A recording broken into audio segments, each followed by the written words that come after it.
Hey you guys, welcome back to my channel. Welcome to this new video. My name is Vienna Ortiz. Thanks for being here.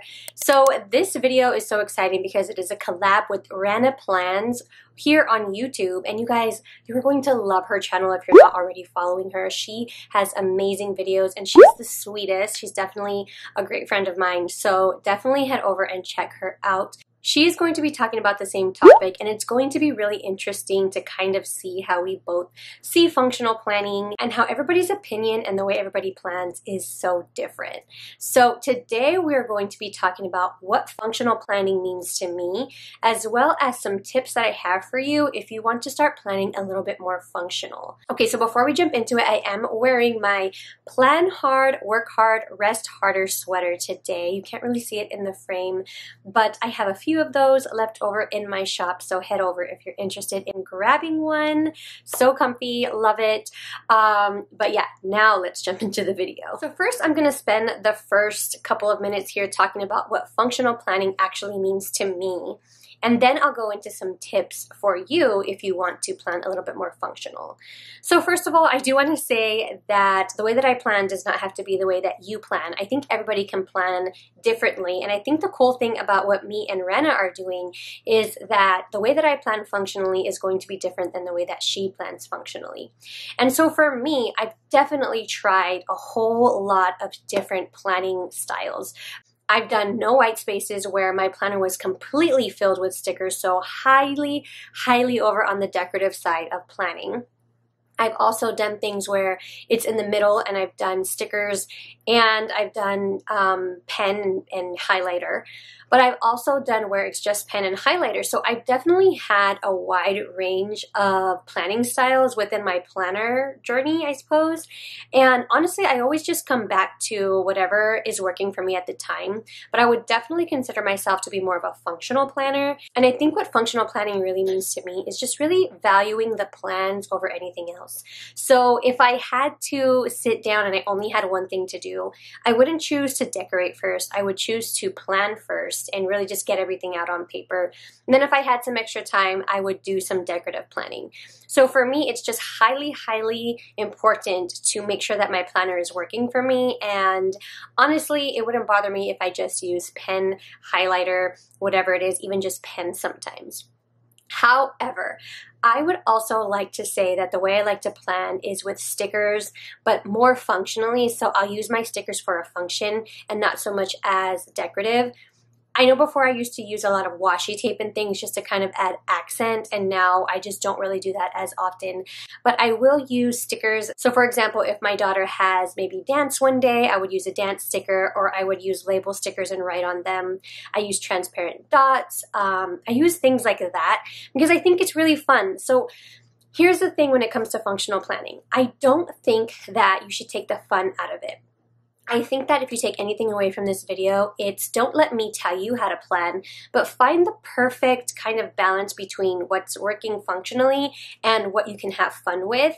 And that's kind of what I've done. But I'm also going to give you some tips as to how to make sure that if you do really want to plan functionally and you're feeling like your decorative planning is not quite working for you as much as you would want it to, because you're not getting things done and that's kind of like high on your priority list, then there are some things that you can do to kind of tip the scale a little bit over to functional planning. So my first tip and the first thing that I do is above all, I get my plans done. There was a point in time where every Sunday I would sit down and I would decorate my planner first and then I would write my plans in. And sometimes I just don't have time to sit down and decorate my planner because there's just too much going on in my season of life. And so I know for a fact that if I sit down on Sundays, I need to get my plans down first, and then if I can add in or spend some time decorating or adding stickers, then I'll go ahead and do that. But my tip number one for functional planning is just make sure the plans are above everything else and let the rest fall in where it can. So number two, and the thing that really keeps me organized, is using dividers or tabs or some kind of indication as to what's separating all of your information. Okay. If you have like a spiral planner or some type of planner that doesn't have sections, then I think that this probably doesn't quite work for you, like this suggestion. But if you're using like a ring planner or a disc-bound planner, I highly recommend using dividers. And this might seem simple, but really figuring out what your dividers are will help you plan functionally, because it'll help kind of like those dividers in your brain and like those tabs that are always open. Now, if you're using a spiral bound planner and you're like, well, that doesn't really apply to me.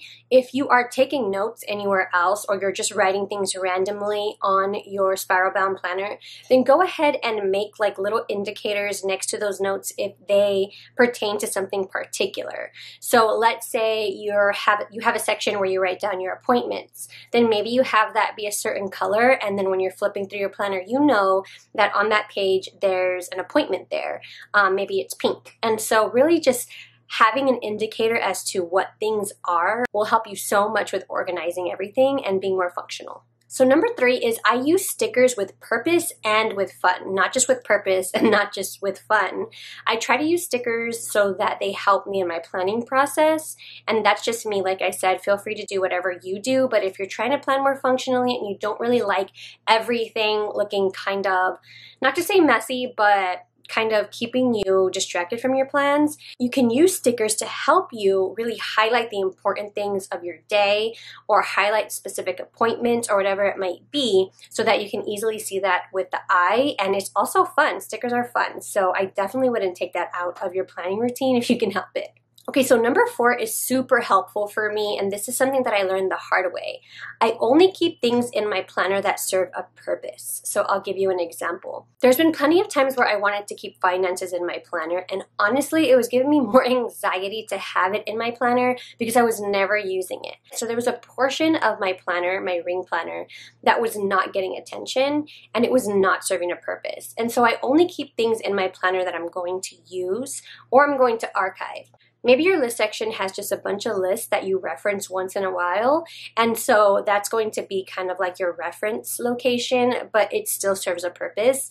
So having things in your planner that serve a purpose is going to make your planner way more functional. And then if you want to have a planner where you have fun things, or maybe you have, I've seen people have journals where they just keep things that they can reference later, or if you want to have a separate finance planner or a separate section, or even digitally where you do your finances, then that's going to help you to not feel so overwhelmed with, oh my gosh, I'm not using every section of my planner, and so therefore I'm just not going to use it at all. You want to make sure that when you pick up your planning system that it includes things that you use often. So the next two kind of go hand in hand. So it's color coding and using highlighters to be able to see my information easier. So when it comes to color coding, and I'm going to do an entire video on color coding because I just love color coding. When it comes to color coding, it can really make things more functional for you because you can really start separating things and not having everything jumbled together. Starting to put specific colors with certain things is going to really help you to hone in on what needs to get done when and for who and why, and all of the questions that you have when you're looking at a schedule.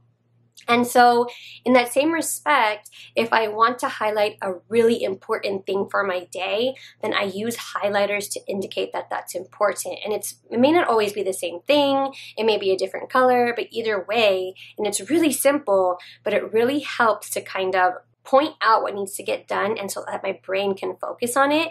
And so those two things really help keep my planning more functional. Okay, so now this next one is really, really, really important. Really simple, but really important. And that is, I don't care if I make mistakes in my planner. I don't care if I cross things off. Now, this may seem super self-explanatory, but I guarantee there's somebody watching this video that is afraid to make a mistake in their planner, that is afraid that they're going to put the wrong sticker on or whatever it might be. And maybe that's because it means they can't, or they feel like they can't share it on Instagram, or they feel like the entire spread is ruined. But I promise you, you'll be way more functional and you'll be way more on top of your plans when you just kind of stop caring if you make a mistake in your planner, stop caring if you cross things off, stop caring if it's messy. Honestly, that's when your planner turns way more functional, and it's when you can start using your planner with a lot less stress and anxiety over it, because it's no fun to feel like that. So try crossing things off, make sure you're writing everything down, and just see how much it changes your planner functionality. Okay, so the next thing I do is use inserts and things that can help me plan more functionally. So obviously in my shop, I sell productivity printables. And so these printables were made specifically to help you focus in on your planning and really keep things functional. So some of the things that you can include in your planner to make it more functional are routines. So like having different routines really mapped out, weekly planning reviews to make sure that how you're planning is still working for you, checklists for the month. Things like that are really going to help you keep your planner functional, and it's going to help you get more things done and just stay on top of everything. And so having inserts that work for you, even if they're not inserts that you download from somebody, even if it's just having a system that specifically works for you, then that is all that matters. For example, in my planner, I often like to do like a bullet journal type planning system for my days. And so as you can see, this is a lot of just pen and a highlighter and sticky notes. And honestly, there's nothing much more here but that, but it helps me get things done. And so do whatever works for you, even if you're not using an insert, just do whatever works for you and helps you plan more functionally. Make sure you're kind of picking the right thing for you and not what you wish that you would be able to use, more of what actually works for you. All right, so that pretty much wraps up what functional planning means to me, and also some tips to help you plan more functionally. Again, it looks different for everybody. I don't even know if we can really label anything anymore because there's just so many borders and there's just so many things and so many ways that you can plan that it's really hard to like pinpoint what's functional, pinpoint what's decorative, and all of that in between. But I just hope that these tips help you to get more done. And if functional planning is what you're looking to do or to add a little bit more of to your planning system, just because you just really want to get organized, then I hope these tips help. And again, this was a collab, so check out Rana's video. I'll leave it in the description box below. You're definitely not going to want to miss it. If you have some tips for planning more functionally, leave them in the comments or just comment saying hello. I would love that. And of course, like this video, subscribe, and turn on the little bell notifications. And I will see you in my next video. Bye.